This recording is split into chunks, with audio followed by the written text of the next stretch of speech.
You know what that music means? It means it's time to get off my butt and go across the studio to the Jay Onrait Lounge. That's what we're calling it, the Jay Onrait Lounge. And that's where Craig Button's hanging out. He was here on the desk with me before. Now he's over here relaxing. And you look terrific. Come on over. You look terrific. Great to see you. Yeah, there we go. Oh, man. Nobody ever gives me a hug. Have a seat. Oh, this is great. This is lovely. And we can see your cool shoes, too. Yeah, I don't have white sneaks, so these are what I got. I like them. I think Thanks. they're great. So, Noah Hanifin, he's been number one on our trade bait board for, I don't know, it seems like 5 years, but it's just a couple of months. And this deal may be being held up perhaps for a number of reasons.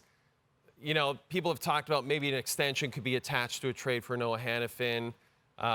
You know, Tampa trying to find some cap room. Boston, would they part with prospects? Bottom line is, Craig, team should be going for this guy. He's head and shoulders above everybody on the blue line as far as who's available. Well, there's no question, and you nailed it. Teams should be going for this guy. You know, we hear about, oh, yeah, we're serious about winning the Stanley Cup. You are you? Oh, we can't give up the future. Right. Really? This young man that plays in Calgary and wears number 55 can play in every situation. He's dependable. He's a great skater, penalty killer, chips in with goals, plays 20, 22, 23, 24 minutes a night.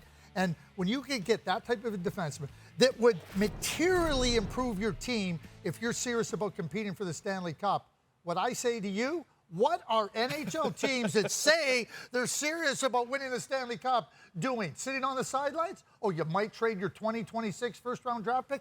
Give me a break. This guy's a real player, and if you're serious, make your offers. Now, we should mention that there's a lot of speculation he doesn't want to, unless it's Calgary, he doesn't want to play in Canada. So that maybe that takes out a team like Toronto that might be interested in a defenseman of his caliber.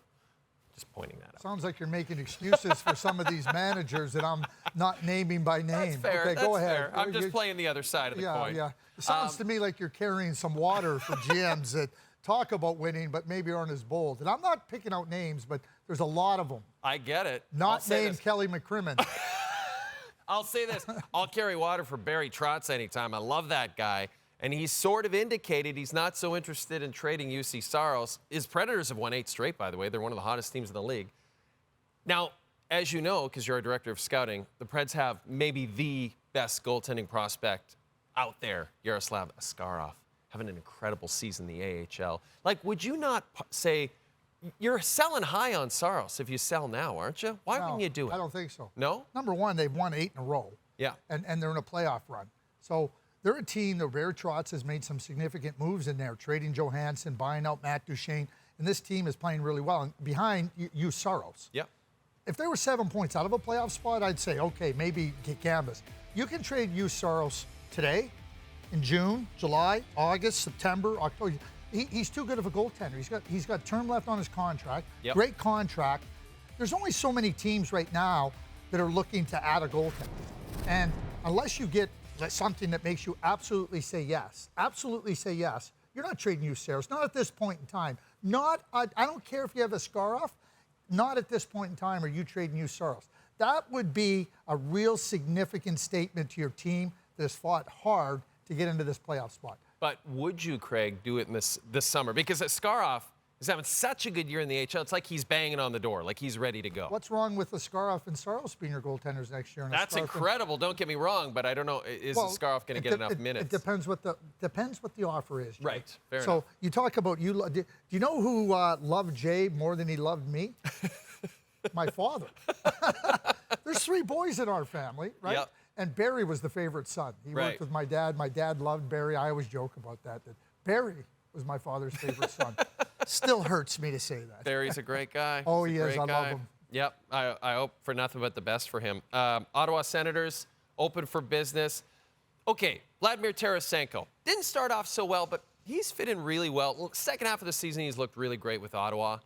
I feel like teams should be calling Ottawa and prying this guy out of there, especially that he's on this hot run. You know, he's kind of found his game again. Won a Stanley Cup in 2019 with St. Louis. Found his game. He's a second-line winger.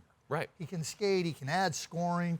He's got some weight to his game. You know, he's not the same player he was when he was in St. Louis and scoring all those goals. But you slot him into your team, and you slot him into the right spot, you're looking for a little more scoring. You're looking for a little bit more strength in your forward group.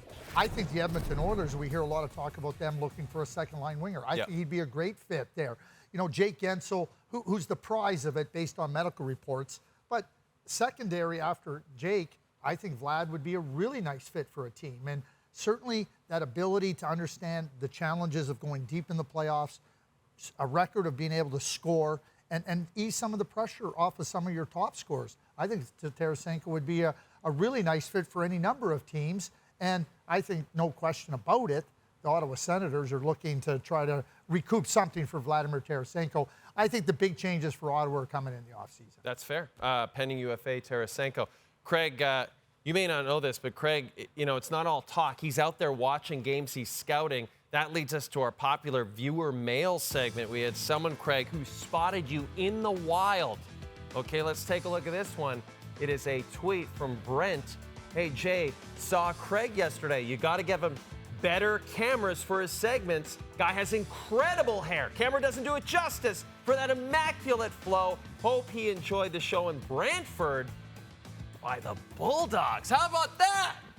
I was there, yes. I was in Guelph today, and I was talking to Ryan. Ryan is a huge fan of yours. He says, you're going to be on Jay tonight? So, Ryan, I'm on Jay right here, and a big hello to you, Ryan, in Guelph. Big, huge Storm fan. They lost to Saginaw. Brantford's got it going. I love Jay McKee. He's their head coach. That's amazing, right? Yeah. I love that. I love when players I watched become good coaches, especially in junior. Like, it's nice to see them pass it on to the youngsters. Yeah, totally. Well, give them back, right? Yeah. They know what it was like to be 16, 17, 18 years of age at that age. And Jay's won a OHL championship. Brantford's #1 in the East right now again. Craig is going to be joining us throughout the week because he's here in Toronto with us leading up to Friday's March the 8th trade deadline. It's going to be, there's no one at my family left my house. Do you want to just come stay at my place? Airbnb, here we go. Airbnb.